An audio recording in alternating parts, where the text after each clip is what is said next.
अमरावती सांसद नवनीत राणा ने एक बार फिर असदुद्दीन ओवैसी और कांग्रेस पर तीखा हमला करते हुए कहा कि जो एआईएमआईएम और कांग्रेस को वोट देते हैं तो वो पाकिस्तान को वोट जाता है। एमआईएम और कांग्रेस को अगर हम मतदान करते हैं तो वो सीधा मतदान पाकिस्तान को जाता है, क्योंकि जिस तरीके से एमआईएम के लिए और कांग्रेस से राहुल गांधी प्रेम पाकिस्तान वहां से दिखा रहा है कि मोदी को हराओ और राहुल बाबू को जिताओ। जैसे पहले पाकिस्तान के इशारों पर कांग्रेस सरकार रहने के बाद पाकिस्तान के इशारों पे देश चलाती थी कांग्रेस, आज वही पाकिस्तान फिर एक बार दिखा रही है कि उन्हें कांग्रेस पे कितना प्यार है और कांग्रेस के साथ बैठने वाला एमआईएम के साथ कितना प्यार है। बोलते हैं किसी को भी चुन के लाओ, किसी भले को चुन के लाओ पर मोदी जी को गिराओ। उनको एक चीज बताना चाहूंगी, हमारे मोदी जी शेर है।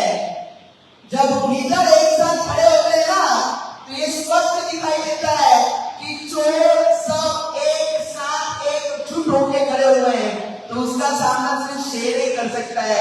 लीडर हमेशा लीडर ही रहता है और शेर हमेशा शेर ही रहता है। इतना ही नहीं, नवनीत राणा ने हिंदुओं को पूरी तरह अपने पक्ष में लाने के लिए यह भी बयान दिया कि जो हिंदू हित की बात करेगा वो देश में राज करेगा। सुनिए क्या कुछ कह रही हैं नवनीत राणा। और यहाँ पर जो हिंदू की बात करेगा वही हैदराबाद में राज करेगा। पूरे देश में हिंदू मुस्लिम का माहौल बना हुआ है। इस बात का पूरा फायदा उठाते हुए नवनीत राणा मुस्लिम और ओवैसी पर जमकर आक्रामक भाषण दे रही हैं। इनको लगता है कि ओवैसी हैदराबाद को मिनी पाकिस्तान बना रहे हैं। इसे रोकने के लिए नवनीत राणा ने असदुद्दीन ओवैसी को खुली धमकी भी दे डाली है। सुनिए पूरे बयान। 370 हटाया तो खून की नदियां बह जाएंगी, खून का एक कतरा भी बहने नहीं दिया। 370 भी हटाई और 370 हटाने के बाद जम्मू कश्मीर में शांति भी रखी, वो गृह मंत्री है। और तभी ओवैसी जी ने बोला कि राम मंदिर कभी नहीं बनेगा, बाबरी थी, बाबरी है और बाबरी रहेगी। अरे बाबरी कभी अस्तित्व में आ ही नहीं सकती और राम मंदिर था। इन्होंने मोदी जी पे प्रश्न उठाया, राम मंदिर बनाएंगे बोले पर तारीख नहीं बताएंगे। अरे मोदी जी एक अकेला शेर है इस देश में, तारीख भी बताया, राम मंदिर भी बनाया। तुम्हारी बाबरी कहाँ है वो तो बताओ।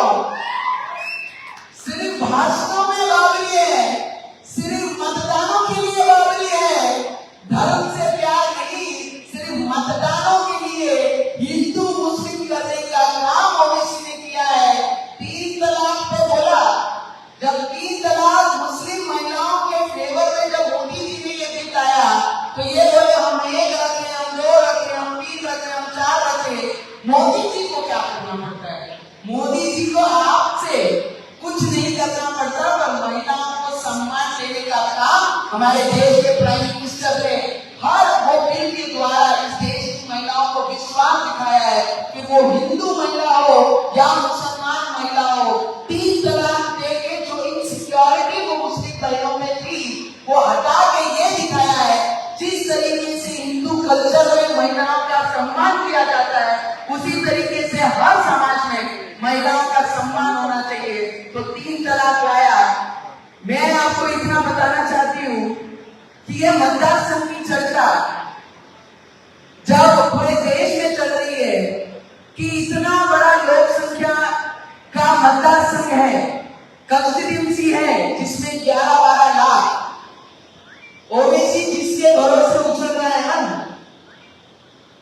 सालों से सालों पीढ़ियां हैदराबाद में तुमने, अगर तुमने तुम्हारे काम में इतना दम है ना, आओ महाराष्ट्र में। तुम क्या, तुम्हारा एमआईएम का जो हमारे संभाजी नगर में खड़ा है उसका भी डिमोलिशन इस बार महाराष्ट्र के लोग करेंगे, ये याद रखना हमें।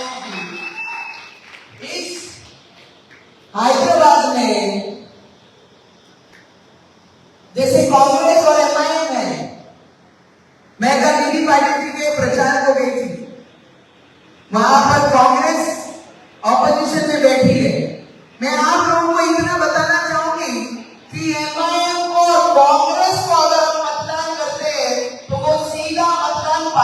पाकिस्तान को जाता है, क्योंकि जिस तरीके से एमआईएम के लिए और कांग्रेस पे राहुल गांधी प्रेम पाकिस्तान वहां से दिखा रहा है कि मोदी को हराओ और राहुल बाबू को जिताओ। जैसे पहले पाकिस्तान के इशारों पे कांग्रेस सरकार रहने के बाद पाकिस्तान के इशारों पे देश चलाती थी कांग्रेस, आज वही पाकिस्तान फिर एक बार दिखा रही है कि उन्हें कांग्रेस पे कितना प्यार है और कांग्रेस के साथ बैठने वाला एमआईएम के साथ कितना प्यार है। बोलते हैं किसी को भी चुन के लाओ, किसी भले को चुन के लाओ पर मोदी जी को गिराओ। उनको एक चीज बताना चाहूंगी, हमारे मोदी जी शेर है। जब लीडर एक साथ खड़े होते हैं ना तो ये स्पष्ट दिखाई देता है कि चोर सब एक साथ एकजुट होकर खड़े हुए हैं, तो उसका सामना सिर्फ शेर ही कर सकता है। लीडर हमेशा लीडर ही रहता है और शेर हमेशा शेर ही रहता है। और यहाँ पर जो हिंदू की बात करेगा वही हैदराबाद में राज करेगा। मैं आप लोगों से सभी युवकों से विनती करूंगी कि इस कंस्टिट्यूंसी को देखते हुए पूरे देश में इस कंस्टिट्यूंसी पे नजर है, तो मैं सभी महिलाओं से भी विनती करूंगी कि मतदान जो परसेंटेज है वो परसेंटेज कैसा बढ़ना चाहिए। हर युवकों में अपने खून के हर एक बूंद में हम भगवादारी हैं, ये लेकर मतदान के दिन बाहर निकलना है। अरे 3 दिन नहीं सोए तो कुछ नहीं होगा, पर देश के हित में हम सभी को ये भगवे के लिए काम करना है, ये सभी युवकों ने याद रखना चाहिए। और एक एक मतदान हमारे लोगों का बाहर निकलना चाहिए। वो कितने भी कांग्रेस के कभी लोग खड़े करते हैं,